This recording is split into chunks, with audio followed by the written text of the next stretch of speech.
Hey y'all, this is Ginger DeVries, guest number 56 of the podcast, encouraging you today to use your position to broadcast God's love. God's word says, whatever you do in word or deed, do everything in the name of the Lord Jesus, giving thanks to God the Father through him. We pray this episode is an encouragement to you to go out and use your position to broadcast his love. From Scotto Albritton Studios, here's your host, Ricky. Hello, Broadcasters Love audience. Thank y'all for listening in. This is obviously not Ricky. This is Riley this week, and really excited for y'all tuning in. We have a great guest, Jacob Holsonback. Holsonback. There you go. Already got our first correction. That's awesome. Thank you for coming, man. Tell us a little bit about yourself. Yeah, appreciate you guys having me. But yeah, I work at Innerlight Surf Shop here in town. I'm one of the managers at the shop, and I run our surf camp in the summertime. So I spend a lot of my time up there, and we have a great thing going, and I really enjoy working for Innerlight and all the people that I work with. It's really just super unique, and I don't mind going to work every day. And when I'm not at work, if there's surf, then I'm definitely at the beach, and if not, then I kind of just cruise. I don't really do a whole lot. I don't have to be doing something every minute of the day, I guess is the best way to put it. I'm super close with my mom and my grandma, so I'll go hang with them. And but yeah, just kind of take it easy, pretty laid back. So awesome, man. Awesome. Well, thanks for being here today. So for everyone out there listening, Jacob's an awesome dude. Known him for a couple years, but really just started to get to know him just the last probably year, I would say. But we go to the same church, go to Upper Room. Super happy to be serving there. And honestly, man, watched you from afar for a long time, and it's like, yeah, I'm happy we're doing this today, because I think it's really cool. And you're a fixture there at Innerlight, and you do a really good job. Appreciate that. And full disclosure, I did Ricky and the boys surprised me with the new board, because I'd been using Craigslist specials for a long time, and Jacob did an awesome job, guiding them with helping them choose the right board for me. So they do have a disclaimer on their boards, which is totally true. This is not a miracle worker. Right. So I mean, I'm still trying to get better, but Jacob, you did awesome getting me a nice, beautiful board. I look good. I'm not any better, but I look good when I'm out there. Hey, that's half the battle. Like what Deion Sanders said, look good, you play good. That's right. That's right. Coach Prime, he knows what he's doing. But yeah, man. So it's really cool. I'm pumped you're here today, because I remember a couple weeks ago we were there in Dream Team Serve, right? And Doug, who's at our church, he was preaching that week, and he said, "Hey, I need some volunteers. Is anybody willing to stand up on stage and hold these signs?" And nobody was really making a lot of moves, so I was like, "All right, I'll lift my hand and I'll do it." And then another awesome guy, Sam from our church, he volunteered or was voluntold, and he did it. And remember later after... Yeah, I felt so bad for that. No. So what was so funny is I was like telling McKenna, I'm like, "Oh man, Jacob and I, we can go do it." And Jacob's like, no, I'm not getting up on that stage. Yeah. Well, they had asked me earlier. So I had surfed, right, that morning before church. And like, obviously you're not on your phone in the water. Mm-hmm. And so I've been getting peer pressured hard to do announcements for like months, and I'm shutting it down. Oh, okay. And so I come back to my phone, and McKenna Tate had texted me saying, "Hey, we're short a volunteer or whatever. Can you do announcements?" And like kind of hit me up in the water. And then I get there, and like she's asking me, I think Liaison asked me, and like I'm just kind of like, no, I'm not doing it. I'm not getting on stage. Got it. To your credit, man, that's what I thought was so cool is whenever, we approached you about doing the podcast, you were super fired up, and I was like, man, good for you for wanting to share your testimony and what God's doing in your life on this, because that's really cool, man. Because I just thought it was funny. I didn't know about the whole peer pressure with wanting to do the announcements. Yeah, because that's a pretty big task instead of just what I did, standing up there and holding a sign for about 2 seconds. Yeah, I've never been a guy that wants attention on me. Like I really... Like, obviously in school, when you have to give presentations or whatever, like, there's no way around it. But I've never liked attention. I'd rather be the behind-the-scenes guy. Like, I don't need any credit. Just, like, I'll help you, but I don't have to be in front of everybody to do it. And so I just get super nervous at the thought of even being on stage giving those announcements, but I don't know. We'll see what happens. They keep talking to me about it, so we'll see. Well, you definitely have a talent for it, man. So I think you're very good at being in front of people, and again, kudos to you for wanting to share your testimony, because or just sharing what God's doing in your life, because that's sometimes that's pretty challenging to want to talk about, what God's doing. So if we could, man, let's just drop in. Okay. See what I did there? See what I did like there? That. Surfing. So Jacob, where are you from? I was born in Pensacola here, in town. Me and my mom and my dad lived in a neighborhood in Pensacola I'm 33, so I was born in 1990. We lived there until 95. And my mom got a job teaching at a public school in Pace, SS Dixon Primary. It's where me and my sister went. All my best friends went there. And so we moved over to Pace in 95. Oh, cool. And lived there all through middle school, high school, college. And then I've been living in Pensacola for a handful of years now, but I've never really left the area. So, hey, man, we're happy we found Pensacola. And I know a whole lot of other people found it in the last couple of years, but this is a nice place to grow up and a really nice place to live. It is, man. Like, the older I get too, the more I realize like how special the area is. And like, I really don't see myself leaving, I don't know what, the future holds, but I don't have a desire to leave, put it like that. Definitely. Well, and what's so cool, man, is Pastor Nathan talked about it I'm bad with time, but he said at some point that, all these people coming to Florida, right? They're all coming from other places. And I mean, Florida's just a nice place to live, but honestly, the peninsula is pretty full. So the panhandle is where they're coming. So like the mission field's coming to us. Right. So it's pretty cool that you do have a heart to want to stay here and serve here. So that's it's just, there's just something special about it. I mean, it's hard to really put your finger on it, but I think a lot of it for me is just the relationships I built with people. Like, man, some of my like best memories have happened with people here in this area. Like, granted, I've gone on trips, this, that, and the other, but like, there's just so many core memories here that I'll forever remember, being from the area, never leaving. And so it's really special. Definitely. For sure. So growing up in Pace, did y'all grow up in the church, or how'd you meet Jesus? Yeah. So, my mom and her side of the family, like my mom, my aunt, and my grandmother and her husband, like they all went to church and everything. And growing up, and my dad did too. I think he kind of came to that area of his life later in life, but I mean, he's a believer and everything, but I think my mom would probably get the credit for pushing us to be in church, and so me and my sister she's 5 years younger than me, but anytime there was something going on at our home church, we were always there on Sunday. We would go back up there on Sunday nights for youth group, and then on Wednesday nights we would always be there too. And so like in Pace, that's one of the bigger churches out there, and the youth group at the time when I was going into that youth group age and then all the way through high school, like it was giant. We had so many kids there on Wednesday nights. That's awesome. And so, yeah, I've never not been in there like every week, it's just kind of like second nature, I guess. It's like on Sundays I go to church and I enjoy going, and a lot of great people that I met over the years in church. And so, yeah, it's just kind of like not a habit, but it's just like I can't see myself not doing it. Definitely. On Sundays, Yeah, I grew up doing the Sunday, Wednesday church thing. I mean, that was just what you did. So that was what our family did. So I totally relate with, hey, that's what the schedule's kind of built around. Right. So. It's different in Southern Baptist. That's right. It's like always something during the week, and multiple times the doors are open and you're probably up there. Mm-hmm. So cool. A lot of surfers there? No. I mean,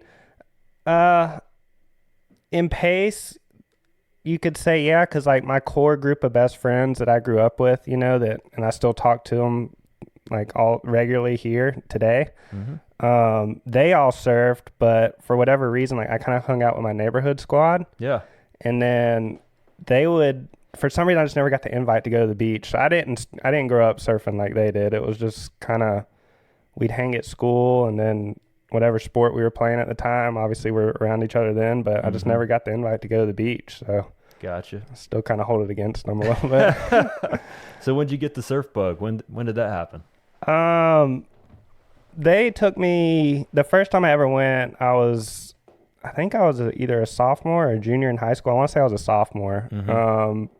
And then it was just kind of something we would do. Like, we all played football in high school, and so at Pace, it's kind of like your job. Nice. Like, you just, like, you're busy all year long, you know, off-season practice, summer workouts, and then obviously in season, you know, it's kind of a different ball game. And so we would go time to time throughout high school, but in college is when I really, like, you're making some money, like you graduated, so you got money saved up, you can buy your own boards, you know, and then you're kind of making friends within that surf community. And so it was more college when I really dove into it. I'm a pretty late bloomer in the grand scheme of things. Likewise, man. Likewise. Yeah. Grew up in Central Florida and never even consider, like, the beach was an hour and a half away, and it's like, man, never even thought that was even a possibility, because it's like, it's an hour and a half away. We got lakes right here. And yeah, once I started surfing, it was pretty much college, but man, it was awesome. I was so happy I found it, but I'm like, I wish I would have done this a lot earlier. I know. I think about it all the time, you know, but I mean, I don't hate that it happened the way it did, you know. Like, I really enjoyed my time in college where that wasn't my focus, you know, and even after I graduated and like doing internships and stuff, like, I enjoyed my time doing it, but once I got into the surf world, it's like, you're not looking back, you know? Definitely. Did you say what college did you go to? I went to UWF. Oh, nice. Yeah. Right here, man. Yeah. That's a good school. So, go Argos. Yeah, no doubt. Doing the college thing, still involved with church at that time? Very cool. Like I said, there was always a big youth presence at the church. I grew up going to Emmanuel Baptist. It's still alive and well. It's thriving over there. And so that was our home church for our whole childhood, all the way into early college years. And my sister ended up going to school in Mobile at South Alabama. Oh, yeah. And so obviously she got plugged in over there, but I never really left. And we had a pastor there at the time. Him and his wife and 3 boys were there, and I just got incredibly close with them. And like, I love their sons with everything I got. And so they ended up leaving, long story, but after they left, I was kind of like looking more, and that's when I kind of came across Upper Room, because I was working at the shop at the time. Yeah. And they were meeting on the 3rd floor at the marina, and so that was where I got my first taste of Upper Room. Oh, cool, man. Yeah, well, that's what's cool about the Big C Church, is like God's moving in all different places, doing all kinds of things with different people. And yeah, man, it is really cool that whenever God closes one door, or, you know, maybe shifts your focus to something else, he opens a window. You know, that's where Upper Room came in. So that's awesome, dude. So how'd you make the jump from college to Innerlight? So like I said, I played sports growing up. Like, I never saw myself not being around athletes. Like, I mean, the dream is, like, I'm a kid and it's like, I want to go play football at Alabama. Like, running back was what I wanted to play. And then you get to high school and you're like, wow, I'm pretty little. I'm not strong, and I'm definitely not fast enough. And so that mindset, you know, you kind of have, that's a reality check, you know, for one. But I had a huge interest in wanting to do strength and conditioning. And so I got my bachelor's from UWF in exercise science, did my internship at Exos, where Austin Pereira works. So I'm a little older than him, but we both went through that internship program together, or not together, but it was the same one. And so after I did my internship, I worked at UWF in their weight room with Coach Kent Morgan. Oh, wow. He's still there. And so we were there, like, I was there the year that UWF pretty much became a football team. Like, we had 7 guys on the football team. So I was there from, like, ground up. So I've seen it all, you know, kind of come to fruition. It's super, super cool to think about. During that time, I kind of realized that if I wanted to stick with strength and conditioning, odds are I was going to have to move, because at the time there wasn't a whole lot of opportunity, and that's changed over the years, you know, but at the time it was like, all right, I'm going to have to be a graduate assistant somewhere, get your foot in the door, learn under whoever the strength coach is, and like just really put your time in. And I didn't want to do that. Like I said, I'm super close with my mom and my grandma. My grandma's 95. And so I'm not leaving. Yeah. I'm too close with her to even think about not being anywhere close to her. And I didn't want to leave the beach. Mm-hmm. Oh man, it's hard. Man, Yeah. if y'all have never seen Pensacola Beach, you can understand why Jacob doesn't want to leave, man. This place is awesome. Right. And so I was like, well, I've always liked working with kids and being athletic, so why not do the PE route? Yeah. And so I was able to get a graduate assistant position within the PE department at UWF. Wow. And so that was in the spring. So I did a full spring semester working in the weight room, doing the graduate assistant thing. And then in the summertime, I mean, I'm sure, just going through the college deal, like as a graduate assistant, you get your classes paid for. You get paid by the school. It's a huge deal to be a GA. Mm-hmm. But in the summertime, they don't offer any financial help. And so it was going to be like $3,000 out of pocket for 2 classes. And I'm like, I ain't paying for that. And I told my mom, I'm like, you're not paying for that. Right. Like, I'll take a semester off, pick it back up in the fall. It's all gravy after that. Mm-hmm. And so in the summertime, I just needed a way to make some money. I hit up a good friend of mine. I had bought a couple boards from him, or a board from him, but I always took it to him to get repaired at the shop. I was like, hey, do y'all need help at surf camp? Yeah, let me put you in touch with Shannon, blah, blah, blah. And so I ended up working surf camp that summer. And then when fall semester picked back up, I was still doing the GA thing, but I was kind of in a position where I wanted to make a little more money. Mm-hmm. I was kind of having these thoughts of like, I don't know if this is exactly what I want to do, so I'll just kind of work at the shop, just kind of feel things out. Yeah. So they had room for me at the shop, so I was working like 3 jobs essentially. Like I was doing the weight room, I was doing my GA stuff, and working at Innerlight. Pretty much the end of that fall, like midway through, I just fell in love at the shop. Like I really just loved the environment. Yeah. I loved the people. I had a long talk with my mom, and I was like, hey, look, I think I want to just work at Innerlight. I've talked to Shannon. They've got room for me to work. They didn't make me a manager automatically, but they had room to give me plenty of hours. And so she was like, look, if you pray about it, if you feel like that's what you want to do, I'm going to back you up, but you need to make sure that that's what you want to do, because it is such a big deal to be a GA, and college isn't cheap. And so, I just kind of like went for it. And I had to tell the professors, that I was working for at the GA, and had to talk to Coach Morgan. And so, once I made that decision, I was like, I ain't doing no more homework. Like, there you go. I'll fulfill my duties as a GA, and like do that and help finishing up the fall semester with Coach Morgan. Like I did all that. I just didn't do the homework part, Shout out to my mom. She probably never heard that, but I just kind of spilled the beans. There you go. But after that, I just started working at the shop, and I never looked back. That's awesome, man. Wait, well, and how cool of your mom, not just to say, hey, whatever you want. It's like, hey, man, pray about it. Like you can tell faith is very important in your family. That's really cool. Yeah. She's such a rock in my life. Like her and my grandma both. But I mean, my mom knows me probably better than anybody for sure. And I really give her a lot of credit to not just me, but like my sister too. Like we've seen her like just really live out her faith in a lot of different ways. And so, that was probably one of the first things she said, awesome, when I was talking to her about it. Very cool. Well, and so what year is this whenever you're making the switch from GA to working? So I'll be at Innerlight for 9 years this summer when surf camp starts. That's my timeline. Whenever camp starts is when I know it's been a year. So 9 years from that back. Yeah.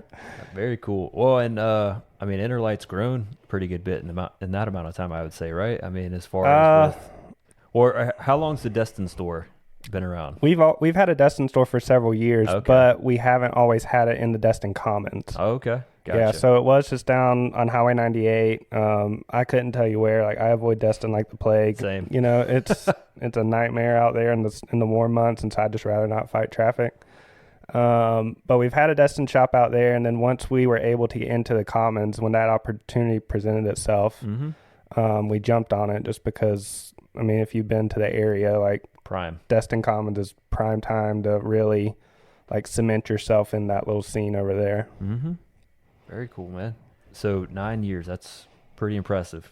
And I mean, you probably get a lot of opportunity. I mean, everyone in the stores, you know, I haven't been to the Destin one, but the Gulf Breeze one, the Pensacola one, I mean, everyone in there is so friendly, so kind. It's a very nice environment to be in. I know that's not on accident, and I know that doesn't just happen. Like, so it takes good leaders like you and Billy. Yeah, well, and I mean, and I totally agree with that, but I think it starts, you know, like, I think it would be wrong for me to not give credit to our owner, JB. Yeah. JB has been in the surf industry and in Innerlight for years and years and years. He knows what he's doing, you know, but something that he has always prided Innerlight on is just building relationships with customers, you know, and I think something that really just goes a long way within the shop day to day is just having that attitude of like, hey, how you doing? You know, like, it's not just,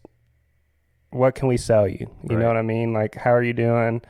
Are you looking for anything? And then you kind of go into that, like, what you up to today? Or, you know, you from out of town, you know, this, that, and the other. And like, it's just such a staple, you know, to just really get out of your comfort zone if you're not really a talker, you know, but in my mind, to see Innerlight succeed and to go forward, it is about just being friendly and building a relationship with customers, you know, and it's something that JB preaches on, you know, not like day to day, but it does get brought up from time to time where, like, hey, if you're working on, like, right now we're getting a ton of spring clothing in, spring, summer stuff. Right. And it's like, if you got 4 boxes of clothes to put out, like, put it down. When people are in the store, they are the priority, you know, and so that just goes into kind of what he's seen works and what he's prided himself on and what kind of makes Innerlight unique in that way, you know? Yeah, for sure. Well, what's funny, man, I had a bunch of old surf magazines, and, you know, for whatever reason, I was reading them this back in high school, where I'm still not even a surfer yet. Like, I'm just, you know, liking the idea, but I'm like, it's too far. I'm not going to drive an hour and a half to the beach. But I remember seeing advertisements for Innerlight in Pensacola in these old surf magazines, and I'm like, they have surf up there? And they sure do. Right. Yeah. But Innerlight's been a staple for a long time, man, and it's pretty cool. I mean, the name Innerlight, I mean, that's not on accident. I agree. For sure. Yeah, it definitely, there's a lot of meaning behind it, you know, and so that's, I think, what kind of drew me to wanting to work there more so to some of the other shops in the area. And like, and there's no knock to Water Boys or Maverick, you know, like I want them to succeed just as much as I want Innerlight to succeed. But I think that core value is what made me want to buy boards from the shop. It made me want to work there, and it makes me want to like continue to work there. You know? Yeah. So, man, just with Innerlight, whenever you're interacting with customers, what's something that just comes into your mind whenever, like, it sounds like JB's done an awesome job coaching you guys up, but what's something, you know, whenever you're talking with customers, what do you think about whenever you're just, you know, whether it's, you know, some new surfer, somebody who's not even interested at all, but maybe they're kind of like, what are you thinking about whenever you're talking with these folks? I mean, I guess it kind of varies situation to situation, you know. Like starting next month, pretty much through like September, October, we will have a vast amount of out-of-towners coming through. Oh yeah. You know, and so I haven't traveled as much as I would like to, and so like I really like to see where people are from. If I know for sure they're from out of town, you know, and just kind of hear what's going on up there and like kind of what draws them to stay there, you know, to some degree. Yeah. And when it comes to surfing, you know, if it is somebody new, you know, I've never liked to be pushed, you know, into buying something. And it's like, I don't want to make it sound like I feel like car salesmen catch a bad rap for that. Right. But I don't think that every car salesman out there is there to just push you to buy whatever vehicle you're looking at. I do think that they do care. Oh yeah. You know, but I do think some definitely kind of like assume that role of like, hey, like if you don't buy this, like it's not going to be here in 3 hours. You know, I do think they kind of get like that, but I've just kind of always approached the way that I handle surfboard situations with that mentality. Like I know that it's an expensive sport. And I don't know everybody's financial situation and it's none of my business, but I get it if you're hesitant. Yeah. Like all we're there to do is to guide you, answer questions, you know, and then just kind of go from there. I guess I should have framed the question a little bit, but I was thinking more about like marketplace ministry because like well, like, because man, you do a wonderful job. But how many times did I go there and look at surfboards and never buy anything and you were just totally cool. Like, but I'm just saying like, yeah, you low pressure, no pressure. But I, just whenever like for these, you know, for lack of a better term, the out of towners who are coming in, how do you view marketplace ministry there at Innerlight? Yeah.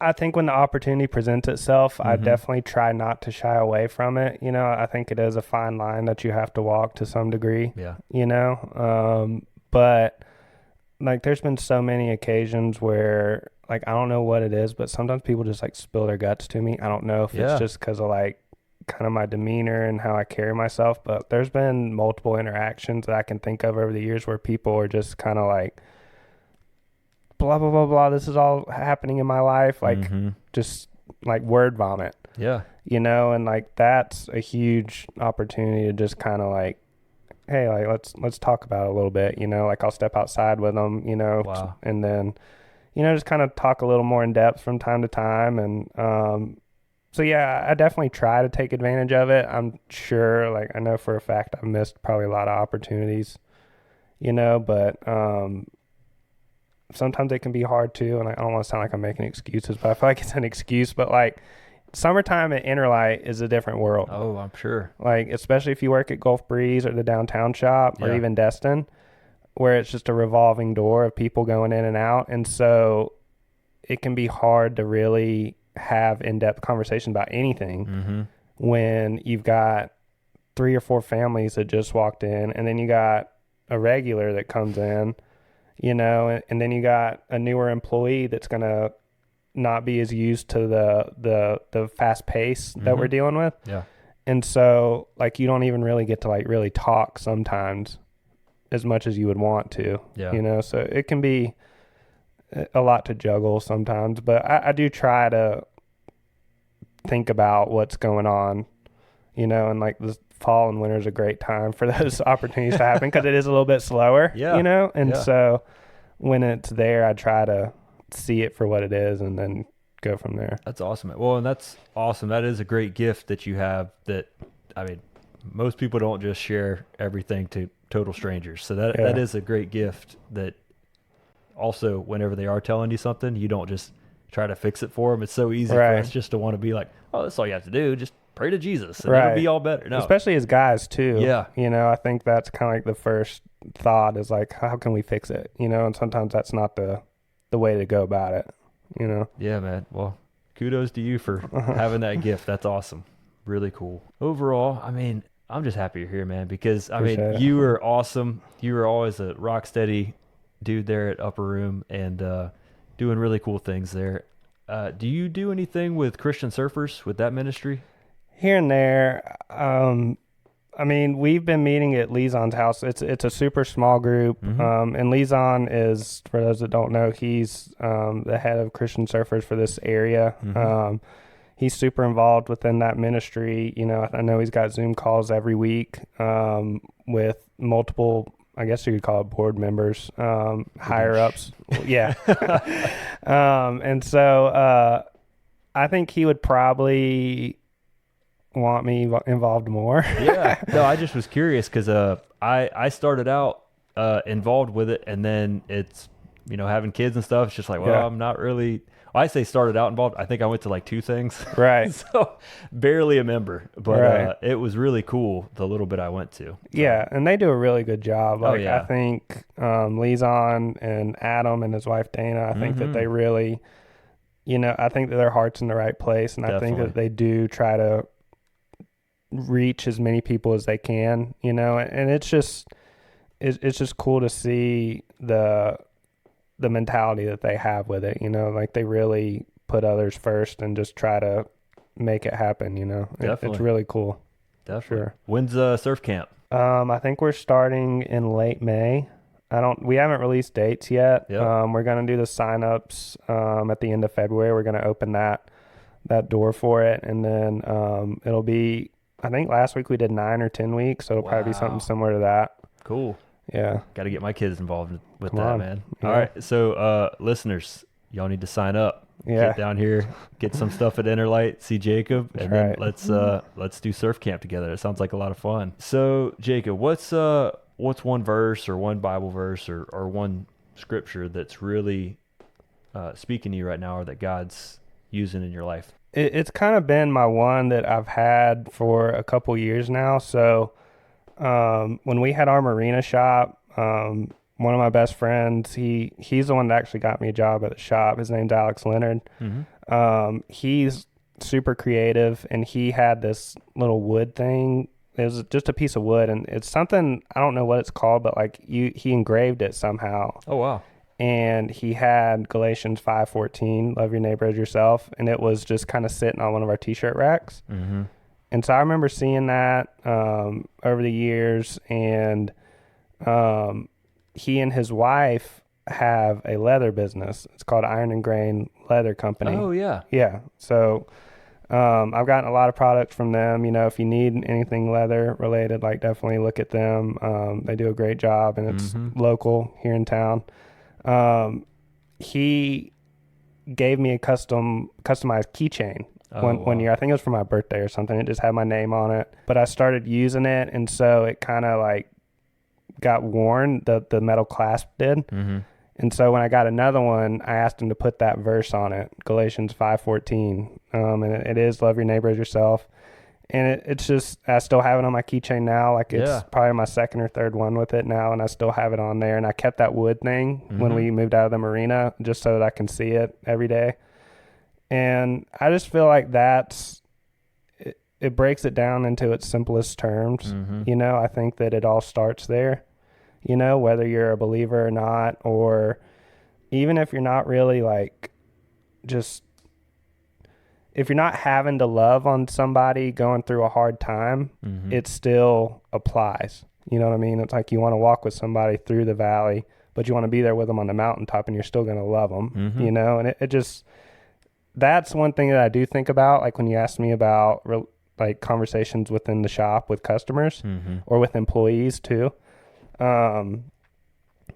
like I do try to take a step back and not think selfishly like, oh man, like I need to go help this person, or I'm just tired of talking to people. Like I do try to take a step back and be like, all right, like if I was in their shoes and they're asking me this or telling me this, how would I want it to be handled? And so it's a good constant reminder that I have, and I see it anytime I pick up my keys. I have that same wood thing on my table where I keep all my keys and my wallet and stuff. And so it's pretty in front of my face, and I probably don't do the best job like every single day, like acting on it, but I do feel like I keep it at the forefront of my mind, and like I've been told that I love on people well. And so I would say that that's my one that I really try to like just abide by in a lot of different areas for sure. Yeah, man. Well, you definitely demonstrate that, not just at church, but I mean at work too. I mean, whenever I'm in the shop, I'm there probably trying to buy a gift for Ricky or something. And also, guys, if you don't know what to get your wives, go talk with Jacob there. Innerlight's got some good stuff, but I'm having the boys with me, and they're running around tearing up stuff, and like, dude,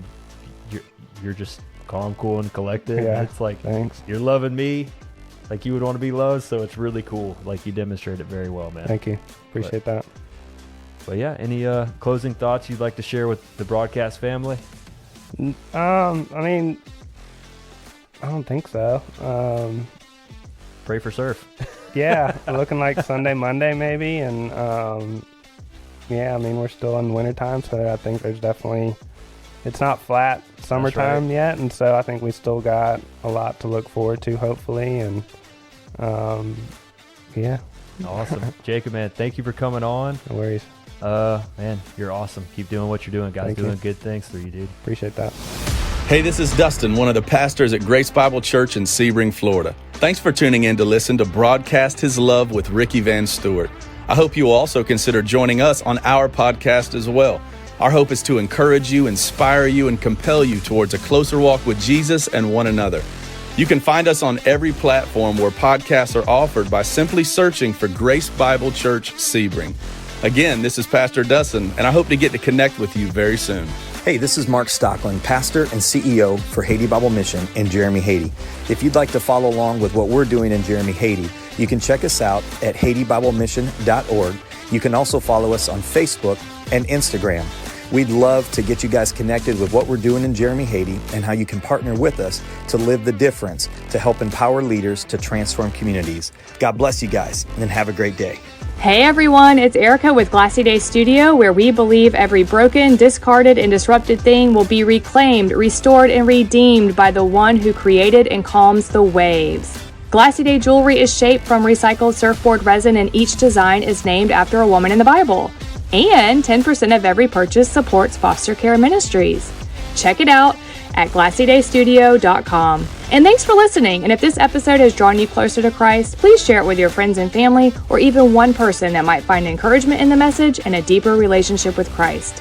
God bless and have a great week. This is amazing!